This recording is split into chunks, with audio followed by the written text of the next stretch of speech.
Welcome everybody to module 2, where we'll be talking about decentralization and the consensus mechanism. Decentralization and consensus mechanism is something that we would continuously keep talking about because basically these are the building blocks of blockchain technology. So in blockchain, decentralization refers to distributing control and decision making away from a single central authority to a network of participants or nodes. And basically, in an ideal decentralized system, no single entity can alter the system, and this network of nodes collectively maintain the ledger. Unlike other centralized systems like banks or servers that have single points of control or failure, blockchain basically aims to eliminate those single points by replicating data and authority across several nodes or computers in the network. So what are some of the benefits of decentralization? We have security and resilience. And how is this achieved? A decentralized ledger is harder to attack or censor because it is controlled by a network of computers.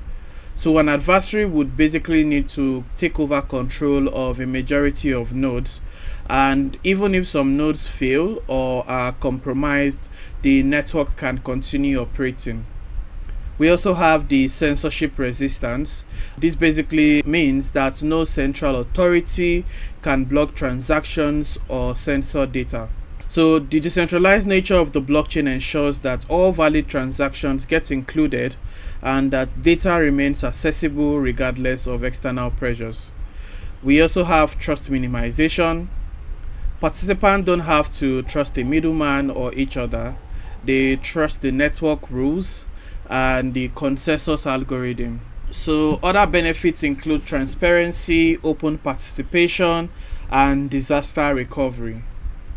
The public blockchain are openly auditable because the public ledger is visible to anyone, and this basically promotes transparency and makes it easier to detect fraud or tampering because no central entity can secretly modify this record, which would be easier to do in a central entity. And basically anyone, if you have the required software or hardware, you can basically participate in this network. And this inclusivity empowers users all around the world. There is really no you don't need approval from a gatekeeper. This is one of the advantages of the Web3 space. Regardless of where you are in the world, if you have the needed hardware, software, skills, you basically are welcome in the community. And because this data that is stored on the blockchain is distributed globally, even if some nodes were to go offline or some data centers were destroyed, the information is still very safe. So some of the challenges of decentralization include scalability constraints, governance difficulties, regulatory compliance, complexity and usability, efficiency, and cost. The run of especially for proof of work, the cost of running nodes, multiple nodes at the same time, is actually cost intensive, and basically running nodes definitely requires a little bit of technicality because you would have to store up seed phrase and things like that. So it requires basically some information on how to do those things. The regulatory compliance is an issue because the Web3 space, they're basically developing these things, but we're not there yet. But unlike normal banks where they have this KYC or AML compliance that basically checks certain things, those things are not fully incorporated in the decentralized network yet. And there is slow decision making processes in this decentralized network because basically everybody would have to contribute or chip in. So we have also centralization risk in this decentralized system. For example, in proof of work blockchains like Bitcoin, a few mining pools can control a majority of the hash power, and this basically is a risk to the decentralized system. Also, we have the stake centralization. In proof of stake networks, wealth concentration can lead to control centralization if a few entities hold a large portion of the stake. So this is we've talked about the risks in proof of work, and this stake centralization is the same one with the proof of stake. And let's talk about node infrastructure. We know that most nodes rely on common cloud hosting providers or are clustered in certain regions, and this basically creates hidden centralization points which are basically vulnerable to outages or government actions. If the government basically decide to say they want to close some of these data centers, there basically can be like issues, and that's a risk to the decentralized system. Many of these projects rely on a core team, and this basically creates what we would term as a soft form of central authority, right? So this is a problem. So what is a distributed system?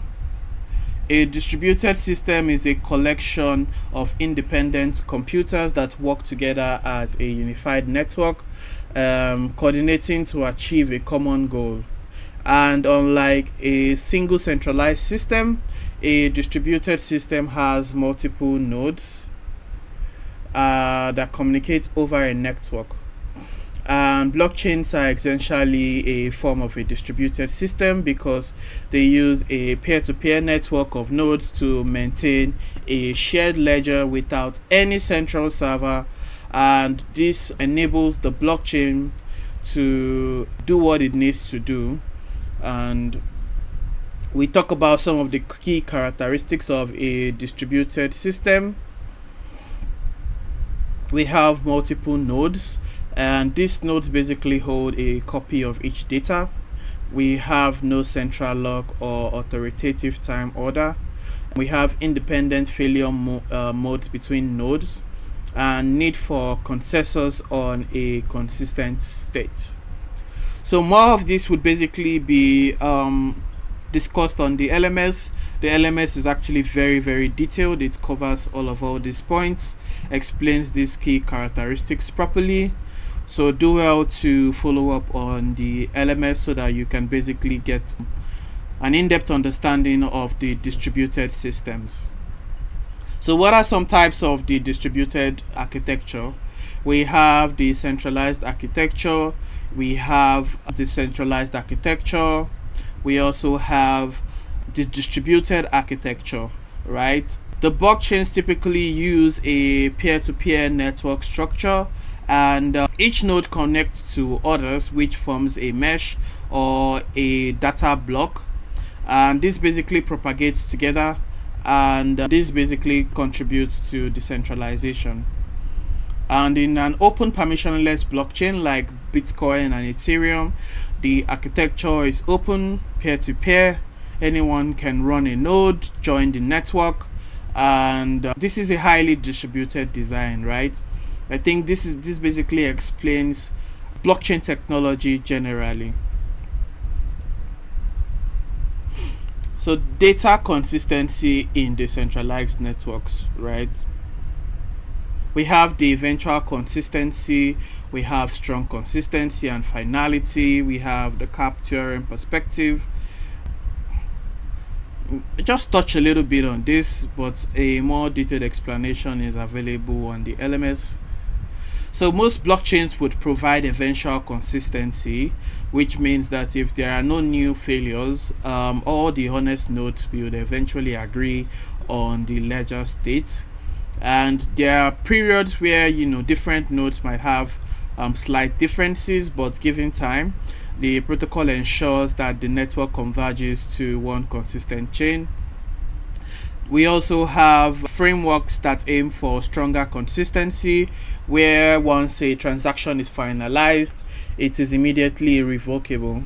For example, the Hyperledger Fabric uses an ordering service that provides total order of transactions and achieves strong consistency.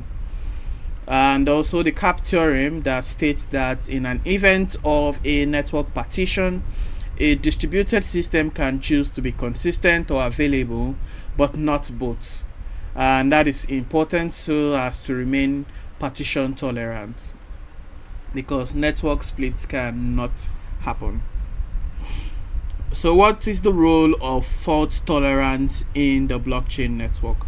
We have the crash fault tolerance, we have the Byzantine fault tolerance, we have tolerance threshold, we also have network faults. Because it's very, very possible that these systems would not stay consistent throughout the period that the network is running.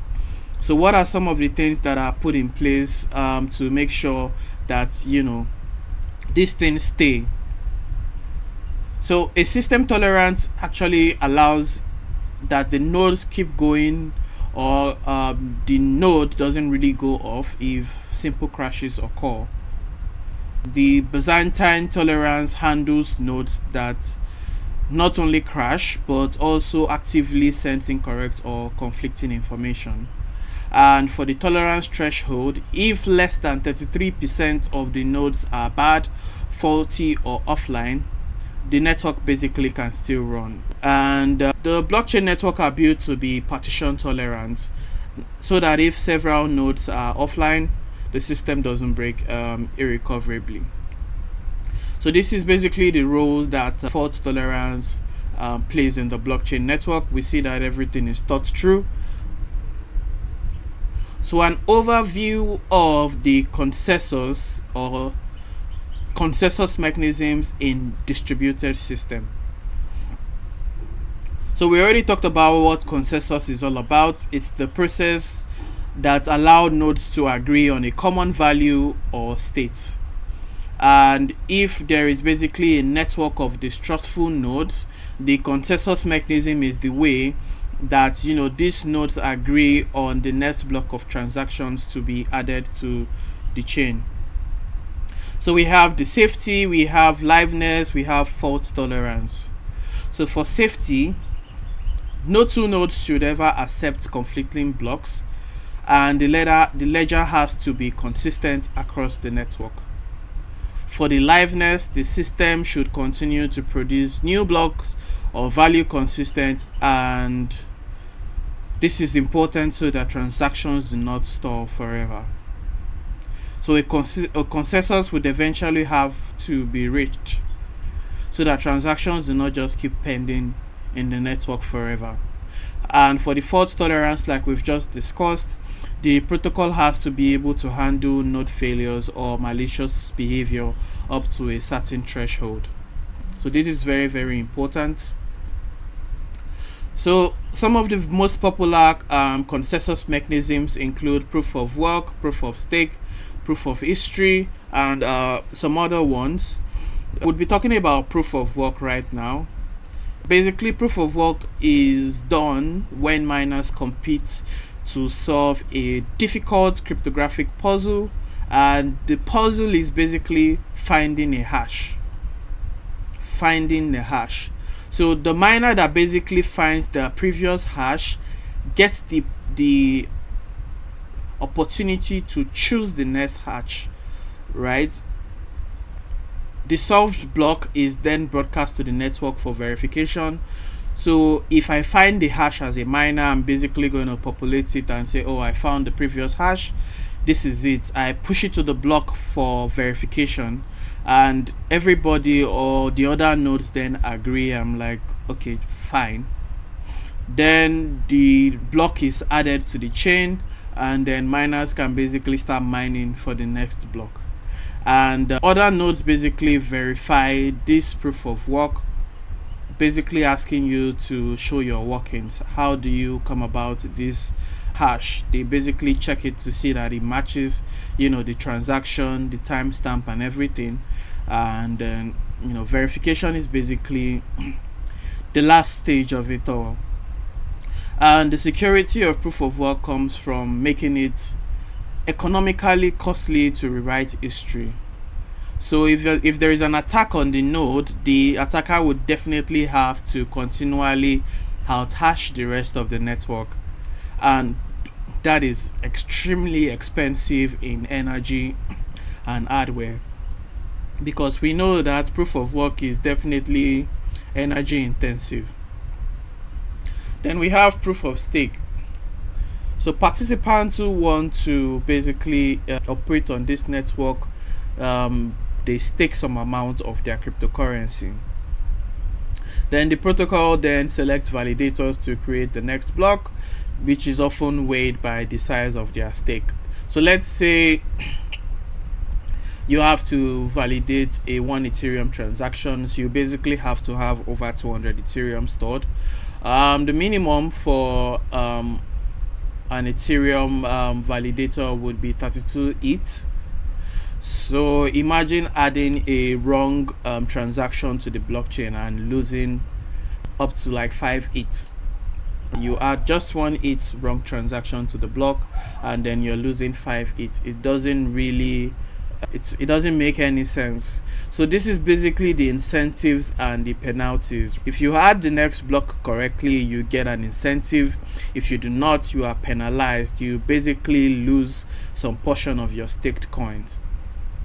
And this is basically more energy efficient, and it addresses environmental concerns. So let's talk about the blockchain scalability trilemma. And this is a concept that was articulated by Vitalik Buterin, who is the founder of Ethereum. And this holds that the blockchain system faces a trade-off between 3 key properties, and that not all 3 can be achieved simultaneously. So at any point in time, you optimized for 2. You can either optimize for security and decentralization, or decentralization and scalability, or security and scalability, or scalability and decentralization, as that goes on.